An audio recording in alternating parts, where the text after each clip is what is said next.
आज का चैप्टर क्या है?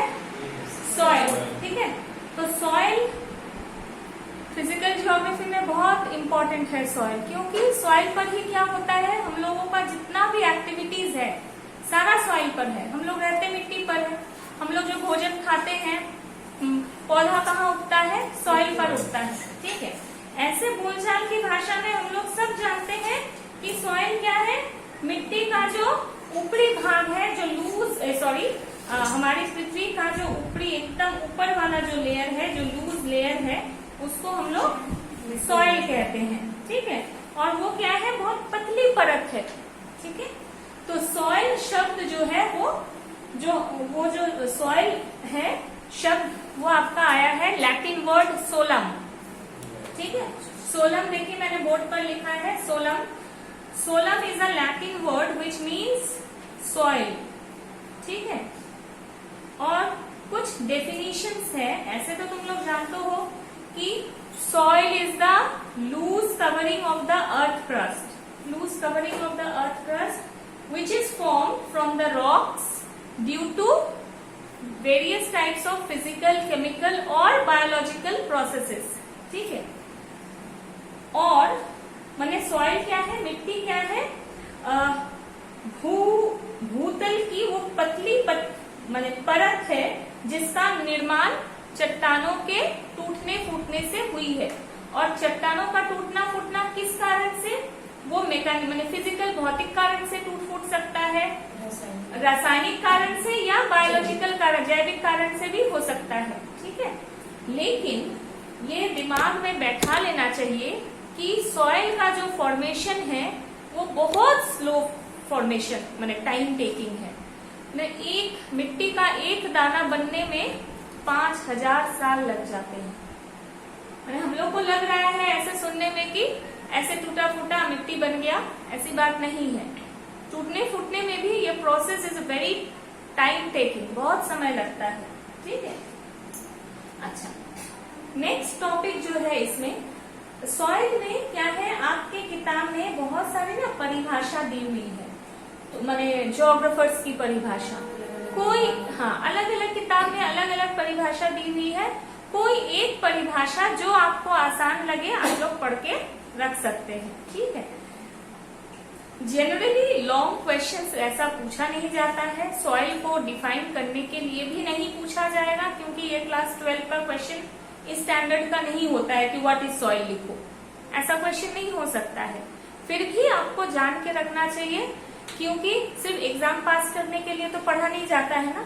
कल को कोई आपसे पूछ दे, आपका कोई जूनियर, तो आप उसको समझा पाओ, इसलिए आपको जान के रखना चाहिए। ठीक है, अच्छा दूसरा मैंने लिखा है जेनेसिस ऑफ सॉइल।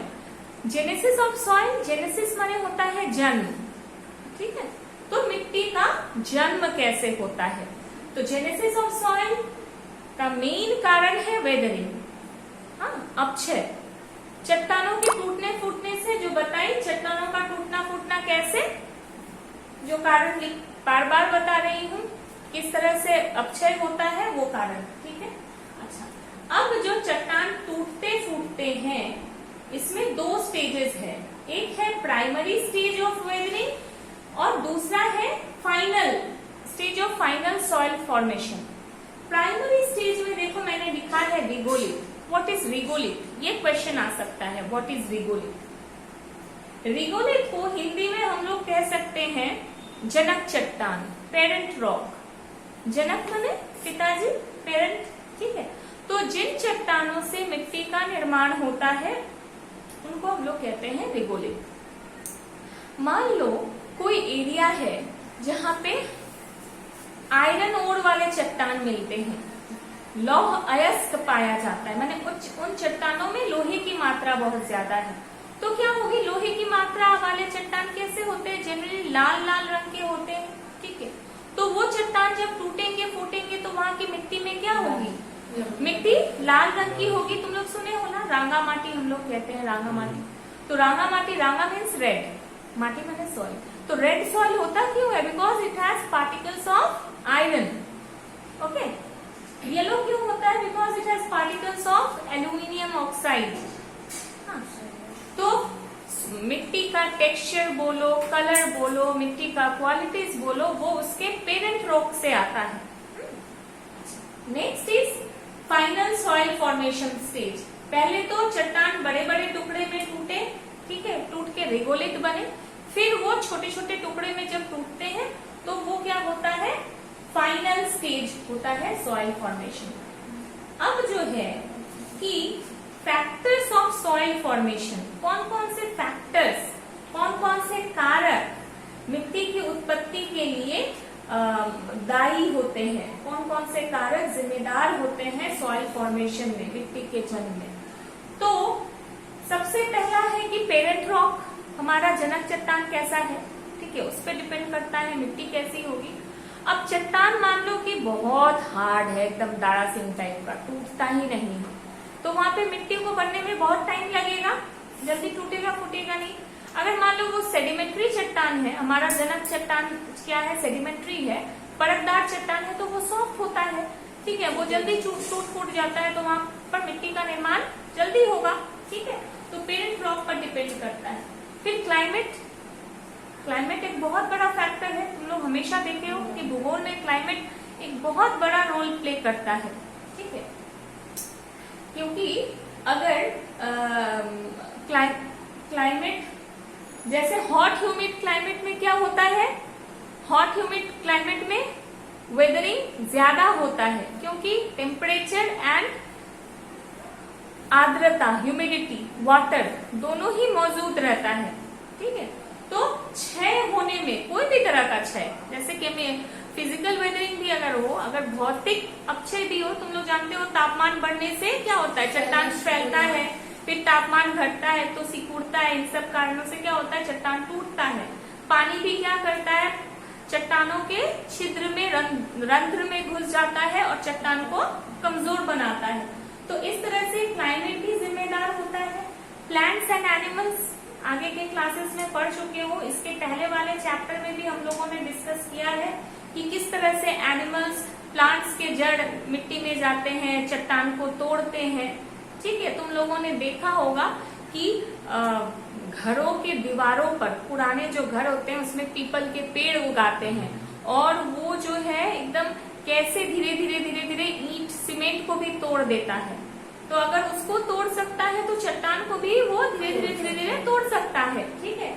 और एनिमल्स में तो एनिमल्स है ही, एनिमल्स में हम लोग भी आ जाते हैं। हम लोग भी क्या करते हैं, जैसे हम लोग को कुछ कंस्ट्रक्शन वर्क करना पड़ता है, कहीं अगर सुरंग बनाना पड़ता है तो हम लोग डायनामाइट लगा के चट्टानों को तोड़ते फोड़ते हैं, उससे भी क्या होता है, मिट्टी का निर्माण होता है। फिर रिलीफ, रिलीफ मतलब धरातल हमारी कैसी है।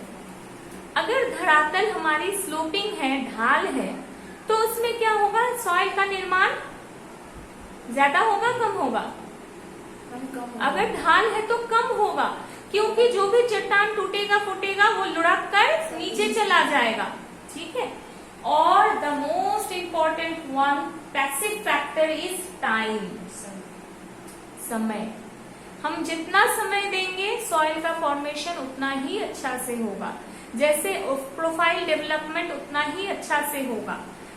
जैसे हिमालयन एरियाज में हम लोग बोलते हैं कि न्यू सॉइल फॉर्मेशन है, सॉइल का, हाँ, सॉइल का प्रोफाइल्स बहुत अच्छी तरह से डेवलप नहीं किया है, because the whole Himalayan area में क्या है, बहुत अनड्यूलेटिंग टोपोग्राफी है, ढाल बहुत तेज है वहां पर, मैक्सिमम, ठीक है, मैक्सिमम जगह पे ऊंची नीची ढालू भूमि है, इसलिए वहां पर क्या है, मिट्टी का निर्माण और समय भी वहां पे उतना मिला नहीं है। आपका जो पठारी भाग है, दक्कन का जो भाग है, वो काफी पुराना है। ऐसा माना जाता है कि जब पैंजिया हुआ करता था और बाद में वो अंगारा लैंड और गोंडवाना लैंड बना, और हमारा जो दक्कन का पठार है वो उस गोंडवाना लैंड का एक हिस्सा है, और वो भूमि आज तक कभी भी समुद्र के नीचे डूबा नहीं है, तो वो हिस्सा जो है काफी पुराना है। तो वहाँ पे सॉइल फॉर्मेशन बहुत लंबे समय से चलता आ रहा है, बहुत टाइम मिला है उसको, मिट्टी के प्रोफाइल्स का बहुत अच्छा डेवलपमेंट वहाँ पर हुआ है in comparison to the soil found in the Himalayan region. Okay, ठीक है, ये समझ में आया। ओके, नेक्स्ट हम लोग पढ़ेंगे सॉइल फॉर्मिंग प्रोसेसेस, कैसे मिट्टी का निर्माण हुआ।